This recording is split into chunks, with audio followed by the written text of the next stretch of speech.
नमो सिद्धाणं नमो वायवीर्याणं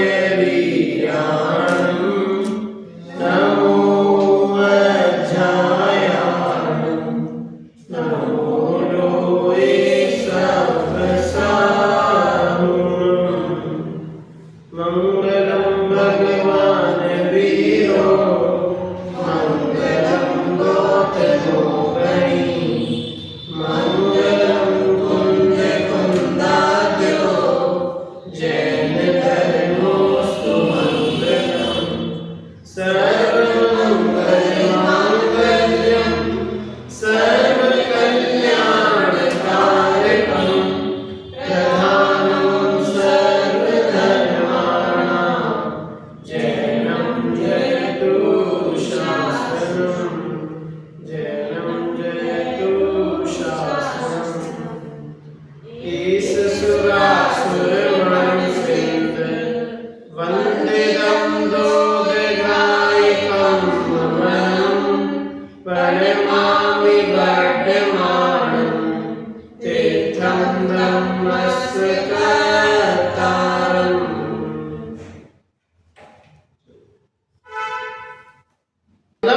सब लेंगे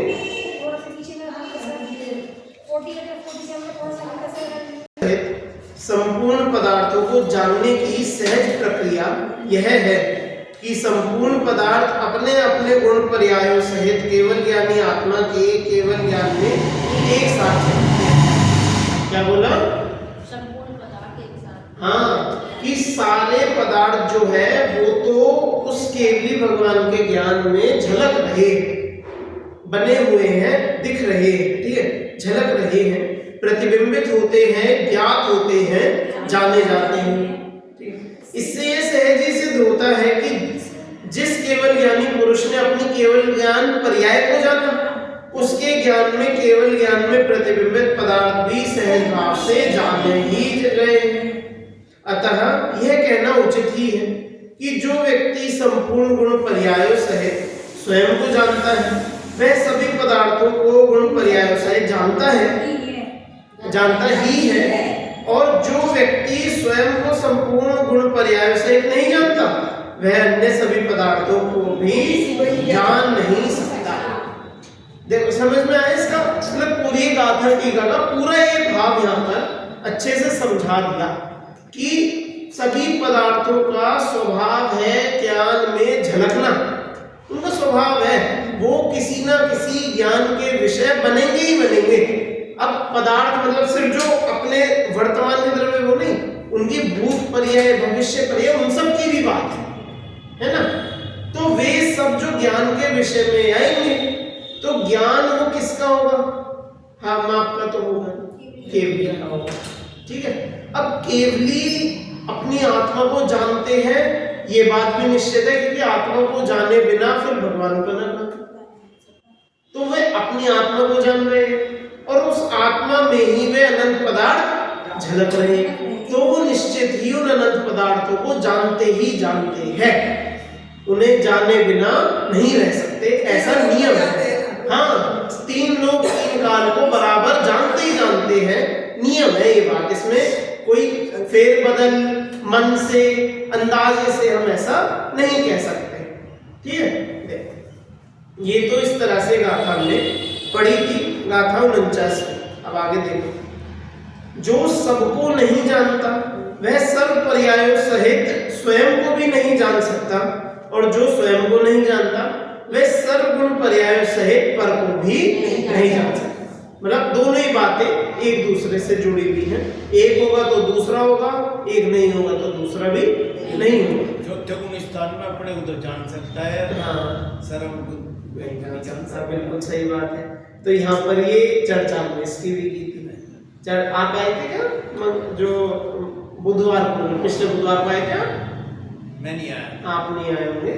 चर्चा देखो इसमें भी यही जो सवाल किया ना कि भैया चौथे गुण स्थान वाला जीव भी अपने को जानता है। अब यहाँ तो शर्त लगा दी कि जो सर्वज्ञ होगा वही अपनी आत्मा को जानेगा, वो नीचे जाने ही नहीं कोई। हाँ भाई, सर्वज्ञ से नीचे वाला तो अपनी आत्मा को जानता ही नहीं, तो फिर मोक्ष मार्ग कैसे होगा, धर्म कैसे होगा? यही सवाल है ना आपका, भाई जान ही नहीं सकता, और अगर जानता है तो सर्वज्ञ है नहीं, तो ये बात कैसे? चौथे गुण स्थान में हाँ। केवल ज्ञान हो जाए ना। बिल्कुल, या तो उन्हें भी केवल ज्ञान कराओ, अगर केवल ज्ञान नहीं है तो आत्मा को भी नहीं जानता। तो इसका उत्तर बहुत सामान्य रूप से आचार्य जयसेन देव ने दिया था। आचार्य जयसेन ने क्या उत्तर दिया था कि वो प्रत्यक्ष नहीं जानते आत्मा को, वे तो परोक्ष जानते। नहीं, उसमें बताया कि वो जो केवली है ना, वो हाँ। प्रदेशों को प्रत्यक्ष जानते हैं। हाँ, वो तो है ही। प्रदेश प्रत्यक्ष है उनका। हाँ, हाँ, बिल्कुल। और जो चौथे गुण स्थान में के जो है वो प्रदेश प्रत्यक्ष नहीं है, उनको स्वानुभव प्रत्यक्ष है। बिल्कुल। अब वही बात है कि केवल ज्ञान का तो बिल्कुल उन्हें तो स्पष्ट, जैसे हमारे लिए हाथ पे कुछ रखा हुआ तो वो तो अपनी आत्मा को भी बिल्कुल स्पष्ट जानते हैं, प्रत्यक्ष जानते हैं, है ना। और जो अब छद्मस्त है कोई अन्य, तो उनके लिए वो वैसा प्रत्यक्ष नहीं है। उसके लिए शब्द जैसे स्वानुभव प्रत्यक्ष लिया, तो स्वानुभव प्रत्यक्ष का मतलब है कि उसके सत्ता का भान होना। उसको श्रद्धा पक्का है। हाँ, देखो श्रद्धान बिल्कुल पक्का है और उसकी सत्ता का भान है, तभी तो ऊपर ठीक है। हाँ, तो भाई उसी के सहारे आप जो यहाँ शब्द कुछ बोले गए थे कि स्वसंवेदन ज्ञान से आत्मा जाना जाता है और उसी से आत्म भावना की जाती है, और उस रागादि विकल्प रहित स्वसंवेदन ज्ञान रूप आत्म भावना से केवल ज्ञान होता है। मैं कहने मतलब कि जो धर्म भावना है, जो आत्मा के प्रति जो आत्म भावना है, वो आत्मा को ये परोक्ष रूप से जानने से ही होगी, क्योंकि प्रत्यक्ष तो देखो अभी जानना संभव है ही नहीं, वो तो ऑप्शन नहीं है, क्योंकि अपना ज्ञान ही परोक्ष ज्ञान है। बात ही करना ज्ञान की इतनी क्षमता है, इतने ही जान सकते हैं, तो उसे हम कैसे बोले कि तुम सर्वज्ञ भी हो जाओ और तू आत्मा को भी सही सामने से ऐसे नहीं हो सकता। तो वो अनुभव मात्र करके परोक्ष रूप से आत्मा को जानते हैं, और सिर्फ चौथे गुण स्थान की बात नहीं, पूरे सभी छद्मस्तों के लिए यही बात है, ठीक है। मात्र चौथा गुण स्थान नहीं, पूरे सभी छद्मस्त की यही बात है। अभी यदि प्रश्न तक है आपको 12वें तक ही तो होगा। 12वें गुण स्थान तक तो सभी जीव छद्मस्त है, वो वीतरागी हो गए, वो बात ठीक है, पर बाकी अभी कर्म है उनके। हाँ जी, जब तक अरिहंत अवस्था नहीं होगी तब तक वो छद्मस्तपना हटता नहीं। 12वें गुण स्थान तक भी, हाँ 13वें, जब तक अरिहंत नहीं होते 13वें गुण स्थान, तब तक छद्मस्त नहीं, तब तक छद्मस्त रहते हैं 13वें गुण स्थान से पहले। नहीं, जब तक केवल ज्ञान नहीं होता तब तक छद्मस्त है। क्षायिक सम्यक्त तो चौथे गुण स्थान वाले को भी होगा, अब उसे थोड़ी हम केवल ज्ञानी कहेंगे, ज्ञान ही सीमित है। हाँ भाई, ज्ञान की सीमा तो वो ज्ञानवाणी से है ना। अब वो तो 12वें गुण स्थान तक भी रहता है।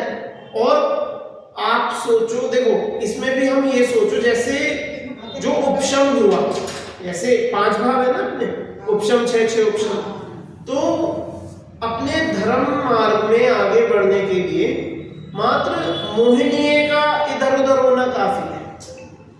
मतलब मोहिनीय का उपशम 6 उपशम से सब कुछ हो जाता है।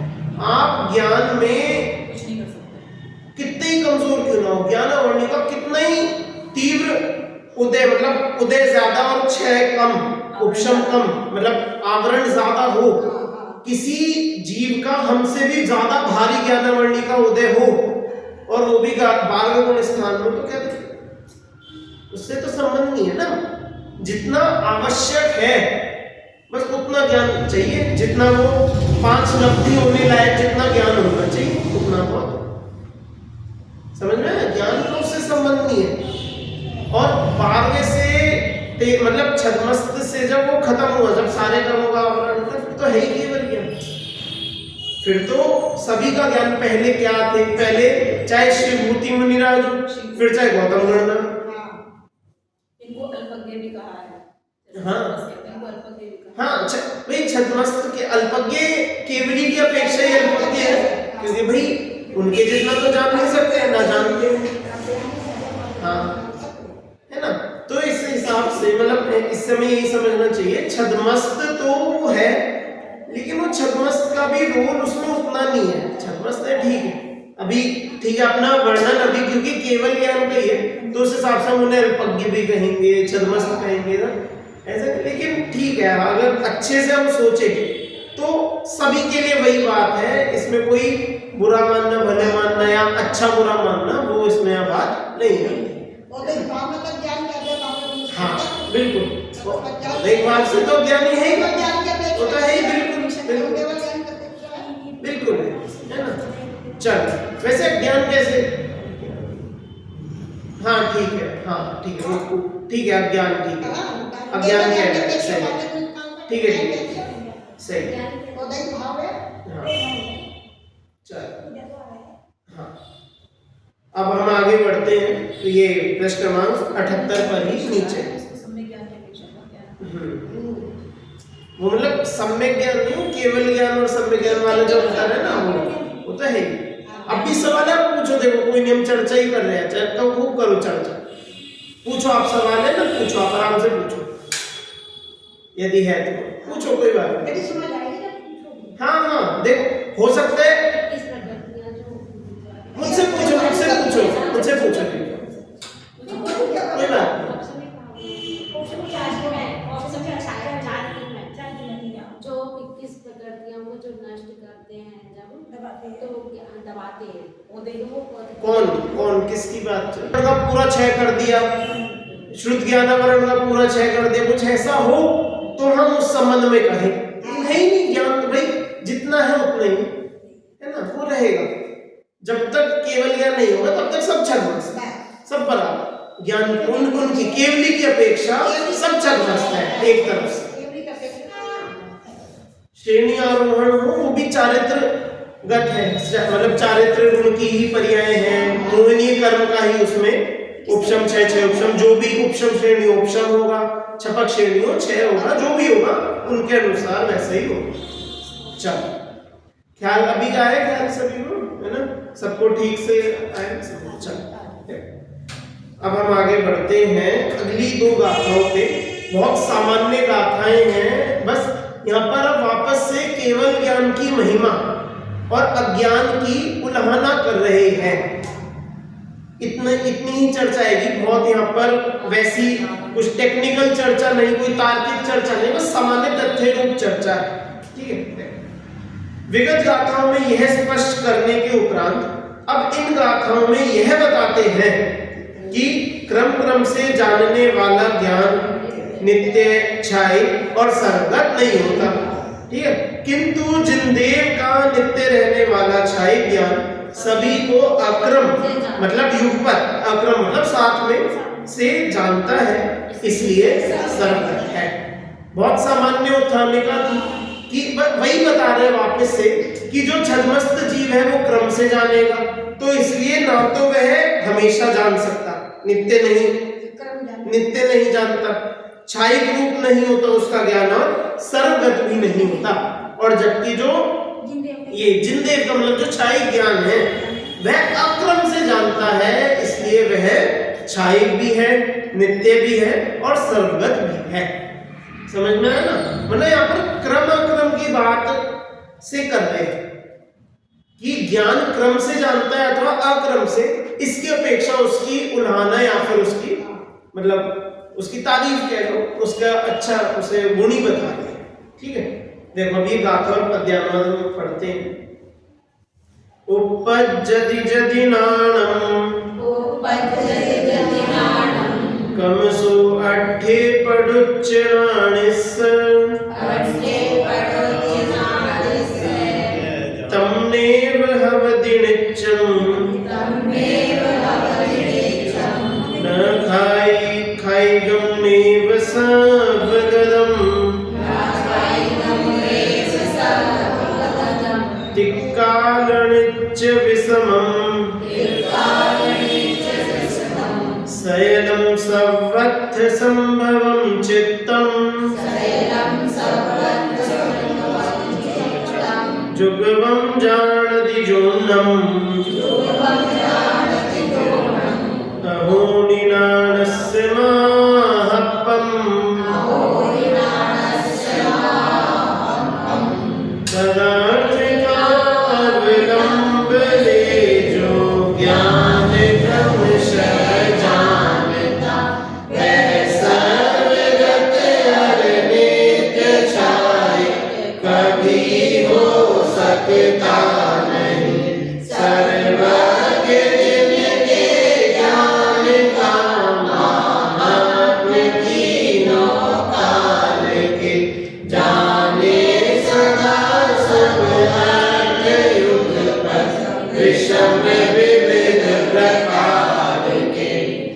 बहुत सरल सामान्य विषय है बिल्कुल। अब क्योंकि देखो वापस अंत की ओर ही जा रहे हैं, ज्ञान का एक अंतिम बार यह वर्णन इस तरह से कर रहे हैं कि केवली का ज्ञान तो सब कुछ जानता ही जानता है।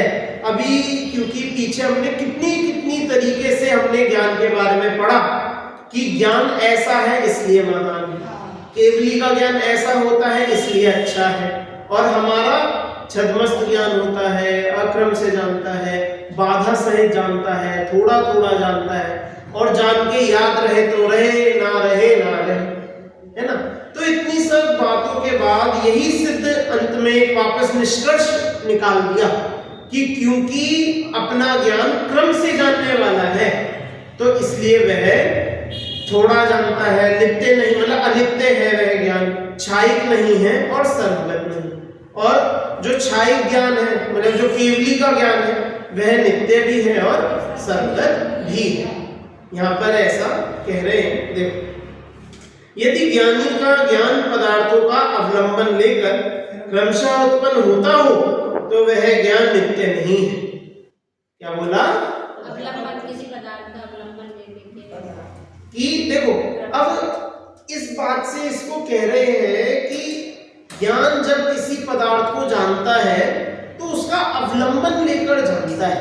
यहाँ दोनों के लिए ही, मतलब चाहे छद्मस्त हो चाहे केवली हो, दोनों के ज्ञान के लिए ही ये बात कह रहे हैं कि ज्ञान जब भी जानेगा तो उस पदार्थ का पहले अवलंबन लेगा तभी उसको जान पाएगा, ऐसा यहाँ पर कह रहे हैं। अब आप यहाँ पर एक मुझसे आप लड़ सकते हो या इसके लिए आप सवाल उठा सकते हो कि जी हमने तो ऐसा पढ़ा है पीछे कि ज्ञान का गे से कोई संबंध नहीं होता, ज्ञान और गे बिल्कुल भिन्न होते हैं। पढ़ा है नहीं पढ़ा? पढ़ा है ना? क्या पढ़ा था, कुछ ख्याल है किसी को? थोड़ा बहुत जैसा भी ख्याल हो कोई? जैसे दर्पण में जो झलक रहा है वो अलग है और दर्पण में जो, हाँ, कि दर्पण की झलक और जो वस्तु जो झलक रही है वो दोनों बिल्कुल अलग अलग द्रव्य है, चाहे वो उसकी झलक क्यों ना हो। तो ये बिल्कुल सही, लेकिन ये बात भी बिल्कुल निश्चित रहेगी जब तक वो पदार्थ ही नहीं होगा दर्पण के आगे, तब तक देखिए आएगा ज्ञान, तब तक उस दर्पण में कुछ झलकेगा ही नहीं ना। जब तक कोई शीशे के आगे कोई चीज ही नहीं रखोगे दिखेगा क्या? कुछ भी नहीं दिखेगा उसमें, बस शीशा शीशा देखते रहो खाली, क्या दिखेगा कुछ? तो ऐसे यहाँ कह रहे हैं कि जो ज्ञान है वो पहले तो देखो इस बात को हमें समझना इसलिए है कि यहाँ पे क्रम अक्रम समझना है। तो जो बोला सबसे पहले तो कि पदार्थों को क्रम से जानना है, तो हर पदार्थ का जो अवलंबन लेगा एक एक करके करेगा। पहले इस समय में इस पदार्थ पर टिका उसको जाना, फिर उपयोग दौड़कर अगले द्रव्य पे गया, वहां पर अवलंबन टिका, वहां पर अवलंबन टिकना मतलब कि वहां पर उपयोग लगना, वहां पर अपना उपयोग स्थिर होना, रुकना एक जगह, फिर वहां पर लग के उसे जाना, फिर अगले समय कहीं, अगले समय कहीं, ऐसे बदलते बदलते अनेक अनेक पदार्थों को जानते हैं, लेकिन एक एक करके क्रम से जानते हैं। तो देखो फिर से पढ़ता हूं, यदि ज्ञानी का ज्ञान पदार्थों का अवलंबन लेकर क्रमशः उत्पन्न होता हो, देखो कह तो रहे हैं ज्ञानी को, शुरू किससे किया कि ज्ञानी का ज्ञान यदि क्रमशः जाने, है ना, यदि वह क्रमशः उत्पन्न होता हो तो वह ज्ञान नित्य नहीं है, क्षायिक नहीं है और सर्वगत भी नहीं है। समझ में आया? मतलब कहा ज्ञानी के हिसाब से कि ज्ञानी का ज्ञान क्रमशः नहीं हो सकता, एक एक करके वह नहीं जान सकता, वह तो सब कुछ या तो एक साथ जानेगा, और अगर एक साथ नहीं जानता तो फिर वह केवली का ज्ञान, मतलब वह केवल ज्ञान नहीं होगा, वह सामान्य ज्ञान जैसा भी हो वैसा हो। ठीक है, ये अब देखो अगली गाथा का क्या अर्थ है। सब क्षेत्रों के अनेक प्रकार के, देखो क्या बोला, शुरू किससे किया? सब क्षेत्रों के अनेक प्रकार के सभी विषम पदार्थों का जिनदेव का ज्ञान सदा एक साथ जानता है, अहो क्षायिक ज्ञान का महात्म्य आता है। कि भैया अब देखो कैसे बोला था, सबसे पहले बोला क्षेत्रों के, सब क्षेत्रों के, फिर बोला अनेक प्रकार के, ठीक है, सभी विषम पदार्थ, अब देखो यहाँ पर अगर हम लगाए ना तो अपने जो चार क्या बोलते हैं ना द्रव्य क्षेत्र काल कि वे चारों भी यहाँ पर घटित होते हैं। ठीक है, सब क्षेत्र बोलकर क्या आ जाएगा, क्षेत्र आ जाएगा। ठीक है, उनके अनेक प्रकार मतलब कि उनके सारे गुण भी आ जाएंगे द्रव्य के और उनकी सारी पर्याय भी आ जाएंगी। उन द्रव्यों की सारी पर्याय भी उसमें आ जाएगी। जो ये अनेक प्रकार बोल दिया ना तो पर्याय से काल भी अपना है ना, द्रव्य क्षेत्र भी आ गया है ना। और फिर विषम पदार्थ मतलब भाव सहित की सभी भाव को लिए हुए द्रव्य। तो ऐसे द्रव्य क्षेत्र काल भाव वो भी सारे के सारे शुद्ध पर्याय सारी सब कुछ शुद्ध हाँ ठीक है बिल्कुल कि शुद्ध सभी पर्यायों सहित है ना। सभी विषम पदार्थों को जिनदेव का ज्ञान सदा एक साथ जानता है कि भैया ऐसा ज्ञान नहीं है कि एक एक करके जाने कि अनंत पदार्थ है, काल भी अनंत है, एक एक करके जान लो। भाई काल कितना है, काल आगे आने वाला कितना काल है, अभी अनंत काल है। सिद्धों को काम क्या बैठे बैठे अपनी आत्मा को जानते कि जानना काम है। अब आत्मा को जाने पर को जाने दोनों को जानने का काम है ना। अब अनंत काल है और तुम कह रहे केवल ज्ञान होते ही सब कुछ जान लेंगे, ये क्या बात है? इसमें क्या फायदा? एक थोड़ा थोड़ा करके जान लो, मन भी लग जाएगा, नई नई चीजें जान लो, है कि नहीं भाई? काल भी अनंत, द्रव्य भी अनंत, थोड़े थोड़े करके जानते रहो, थोड़ा नया नया विषय मिलेगा, थोड़े थोड़े काल में नई नई चीजें मन से जान लेंगे। कुछ चीजें पुरानी मनपसंद की उन्हें रिपीट टेलीकास्ट चला के जानते हैं, मन भी लग जाएगा, मन लग जाएगा। और आप कह रहे हो पहले समय में सब कुछ जानते, अब क्या वही जानना, ये क्या फायदा? समझ गए? तो केवली का ज्ञान वो नहीं होगा फिर कि जो एक एक करके या थोड़ा थोड़ा करके, ऐसा नहीं होगा। केवली का ज्ञान तो जानने का सब कुछ एक साथ खत्म, सब कुछ आ गया, सब कुछ आ गया। अनादि का भूत, आज का वर्तमान, अनंत का भविष्य, सब कुछ नहीं बचता। युगपत जानने का अर्थ बहुत बड़ा है। हम कह देते हैं सब कुछ जानते हैं, हमें सभी नहीं पता सब कुछ होता कितना बड़ा। सब कुछ में बहुत पता नहीं क्या क्या आ जाएगा, कल्पना के परे है ये सब विषय। देखो कि सब क्षेत्रों के अनेक प्रकार के सभी विषम पदार्थों को जिनदेव का ज्ञान एक साथ सदा जानता है। अहो छाए ज्ञान का महात्म्य अपार है। मतलब अब हम तो बचपन से सुनते आ रहे जो धर्म, मतलब जब से भी आप लोग सुन रहे हो, मैं बचपन से सुन रहा हूं, तो हम तो यही सुनते आ रहे। भगवान कैसे कहते हैं कि जो वीतरागी और सर्वज्ञ हो उन्हें वीतरागता कैसे कहते हैं कि जो मोह राग द्वेष जिनके बीत गए, जिन्होंने राग द्वेष मोह को जीत लिया अपने जीत। सर्वज्ञ किसे कहते हैं कि जो तीन लोग तीन काल को एक साथ वही तीन लोग तीन काल तुमने बोल तो दिया, पता नहीं, लेकिन अभी चलो तीन लोग फिर भी हम कह देंगे हाँ तीन लोग तो हमें पता है कि ऐसा वो झंडे पे ऐसा आकार वो सब बना होते, तीन लोग ऐसा है। अब तीन काल भैया, तीन काल की कल्पना कर सकते, वर्तमान की भी चलो मैं एक बार को कल्पना, मैं कहता हूँ वर्तमान की कल्पना करनी भी कठिन है। हम वर्तमान के किस कमरे को नहीं जान पा रहे। वर्तमान में बैठे बैठे इस कमरे में हम सब चीजें बता नहीं सकते इस कमरे में क्या है। कमरा छोड़ो, अपने ये 1 मीटर के दायरे का नहीं बता सकते कि क्या क्या है, कैसे कैसे, ये हम सही नहीं बता सकते, है ना। और वर्तमान का सब कुछ जानना, उसके बाद भूत का सब कुछ जानना और उसका भविष्य का सब कुछ जानना। तो सबको देखो ये बोला ना गाथा में, इस बात को बोलना कि अहो हीनानस्य महात्म, कि ज्ञान का महात्म्य अपार है। अहो, ये बहुत बड़ी बात है। ऐसा हो पाना भी, ऐसा सोच पाना भी बहुत बड़ी बात है कि कोई ऐसे जीव होते हैं जो सब कुछ जान सकते हैं। महात्म्य, इसका बहुत महात्म्य है, जो शब्दों हमारे लिए कहो कि शब्दों शब्दों में ही रह गया। सर्वज्ञता का महात्म्य बस शब्दों में रह गया कि भैया गाथा नंबर 26 से जहां से भी प्रारंभ हुआ था यही बता रहे हो आप, तो सर्वज्ञ ऐसे सर्वज्ञ ऐसे सर्वज्ञ सर्वज्ञ यही गा रहे हो। पता तो है भैया सर्वज्ञ सबको जानते हैं, बस इससे आगे क्या जाने। सर्वज्ञ सबको जानते हैं, इससे आगे क्या करना बस। बहुत है, कितनी बार बताओगे यही बात, लेकिन उस बात का वजन तो पकड़ो कि सब कुछ जानने का भाव कितना है, कि उसका बहुत महात्म्य है। अब देखो इसका, अब हम और जब टीका पढ़ते हैं तो और थोड़ा इसमें समझ में आएगा। इन गाथाओं का भाव आचार्य अमृतचल तत्व प्रदीपिका में इस प्रकार स्पष्ट करते।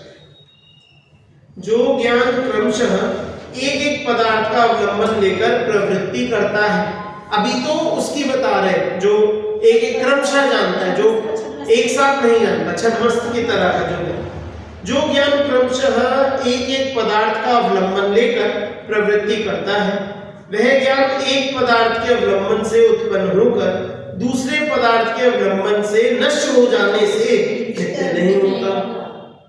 समझ में है? क्या समझ में है? एक पदार्थ हाँ, तो जब एक को एक पर था उसे जान लिया, अब जब इसको छोड़कर दूसरे वस्तु पर दूसरे पदार्थ पर लगा, पहले का क्या होगा कि वो ज्ञान नष्ट हो जाएगा उस समय का, जो उसका सामने से जो जाननपना हो रहा था वो तो नष्ट हो गया। अब वो आपको धारणा में है, स्मृति में है, पृथ्वी में, इन सब में आप कहो तो ये सब तो परोक्ष ज्ञान, उनमें क्या विषय है ना। जो सामने से जाननपना था, जो उसका प्रत्यक्ष जाननपना था, वो तो खत्म हो गई। तो एक वस्तु से दूसरे वस्तु पर हमने उपयोग टिकाया तो पहले का ज्ञान खत्म हो गया, नष्ट हो गया, है ना। देखो वह ज्ञान एक पदार्थ के अवलंबन से उत्पन्न होकर दूसरे पदार्थ के अवलंबन से नष्ट हो जाने से नित्य नहीं होता। मतलब वो हम कहें कि इस ज्ञान को कॉन्स्टेंटली एक ज्ञान, इस पदार्थ को हर समय एक ज्ञान जान रहा है, तो क्रमशः जानने वाला उस पदार्थ को हर समय नहीं जान सकता। अगर दूसरे को जानेगा पहले से उपयोग हटाना पड़ेगा, अगर एक एक करके जान। समझ में आया? अब मान लो उपयोग वहां से हट गया और उसके बारे में अब उसकी क्या अवस्था है, अब पर्याय बदल के क्या हो गया, क्या नहीं, अब हमें क्या पता, अब तो नहीं पता ना। तो उस ज्ञान को हम बढ़िया कैसे बताएं, जो उसकी वर्तमान अवस्था को ही ना बता पाए, तो ऐसा ज्ञान किस बात का बढ़िया। तो इससे यही समझ में आता है कि वो एक एक करके जानने से वो उस पदार्थ का ज्ञान सही से नहीं होगा, तो इसलिए वह नित्य नहीं होता। क्या नहीं होता? नित्य। अच्छा, चलो अब इस तरह से इस बात को हम समझते हैं कि यदि सर्वज्ञ का ज्ञान असल में भी नित्य ना हो तो कितनी बड़ी दिक्कत आएगी। नहीं, मान लो भगवान अपने, बात आपकी बिल्कुल सही है कि जो ज्ञान नित्य नहीं होगा वो सर्वज्ञ नहीं होंगे, ठीक है, पर ऐसा समझो एक भगवान है, ठीक है, वो सर्वज्ञ अपने आप को बता रहे हैं, ठीक है, और लेकिन उनका ज्ञान नित्य नहीं है। वो जब हमें देखते हैं तो और दुनिया को नहीं देख सकते, जब हमसे बात कर रहे हैं तो अन्य किसी से नहीं कर सकते, सही हो जाएंगे।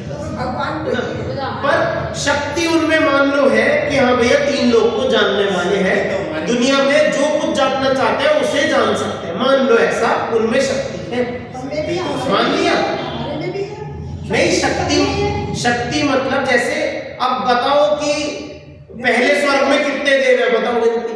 शक्ति है, व्यक्ति नहीं है हमारे। मान लो उनकी व्यक्ति भी हो, मानने को कह रहा, खाने वाले हो जाएंगे। हाँ मैं इसलिए तो मानने को कह रहा हूँ ना। देववादी जो मानते हैं, सोचो तो कोई एक बैठे हैं वो अपने आप को कह रहे हैं मैं सर्वज्ञ हूँ, वो उनमें शक्ति मतलब वो असल में कर सकते हैं कि तीन लोग में जो कुछ जानना है वो यहाँ बैठे बैठे जान भी सकते है, हैं।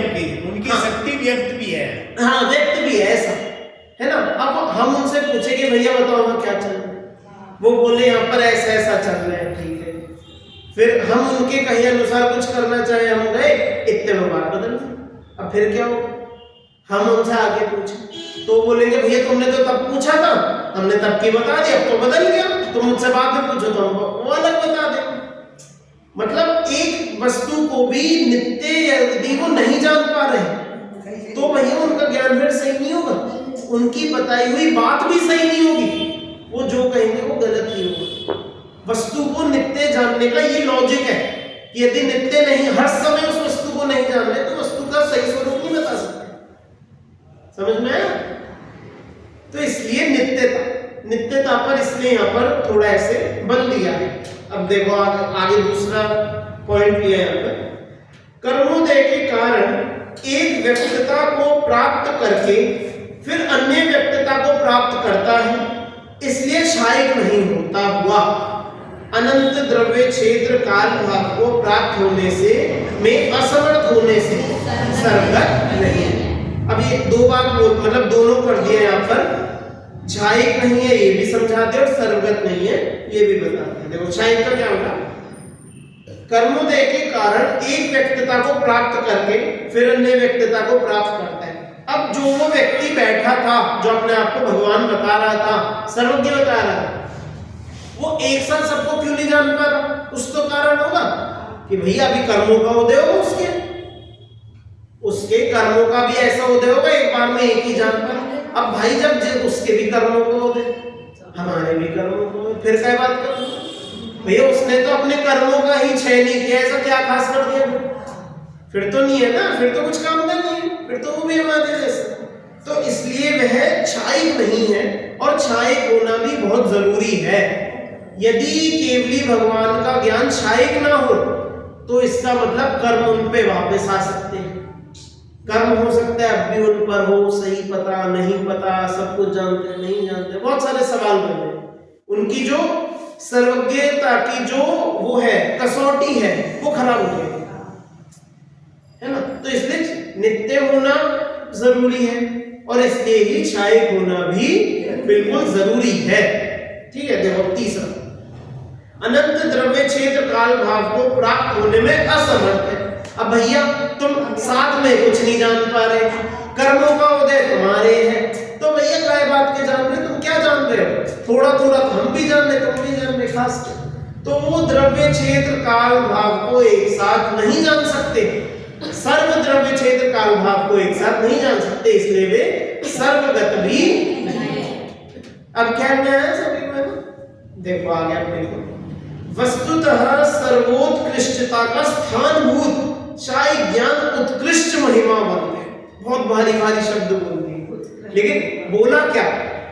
सर्वोत्कृष्टता का स्थानभूत, सर्वोत्कृष्टता, सर्वोत्कृष्टता मतलब सब में बढ़िया, सबसे ऊंचा, सबसे बढ़िया, और उसमें स्थानभूत कि जो सबसे बढ़िया का स्थान जिसे मिलना चाहिए, ऐसा सर्वोत्कृष्टता का स्थानभूत मतलब कि सबसे बढ़िया का स्थान मतलब फर्स्ट प्राइज जिसको मिलना चाहिए सबसे बढ़िया ज्ञान होने में, वो कौन है? ऐसा क्षायिक ज्ञान है। ज्ञानों में नंबर 1 कौन? क्षायिक ज्ञान, कि सभी ज्ञानों में वह सर्वोत्कृष्ट स्थान है जिसका, ऐसा क्षायिक ज्ञान उत्कृष्ट महिमावंत है कि उसकी महिमा भी हल्की फुल्की नहीं, सबसे बढ़िया है। उनकी महिमा कैसी कि महिमा भी यदि करो तो सबसे बढ़िया ही होगी, सबसे बढ़िया से नीचे हमें महिमा भी उनकी स्वीकार नहीं है। ख्याल में आया? अब देखो कैसी महिमा है कि जो ज्ञान एक साथ ही समस्त पदार्थों का अवलंबन लेकर प्रवर्तता है। क्या बोला? जो ज्ञान एक साथ समस्त पदार्थों का अवलंबन लेता है, मतलब उपयोग जो है, जैसे कि जो क्रमशः जानना था वो पहले उपयोग एक जगह, फिर अगला, फिर अगला, इनका उपयोग एक साथ सब द्रव्यों पर है। ठीक है, ख्याल में कि इनका उपयोग जो है वो एक साथ सभी द्रव्यों पर अवलंबित है। देखो आगे, टंकोत्कीर्ण न्याय से अपने में समस्त वस्तुओं के ज्ञेयाकार स्थित होने से जिसने नित्यत्व प्राप्त किया, ये कौन समझता है? टंकोत्कीर्ण न्याय ये क्या है?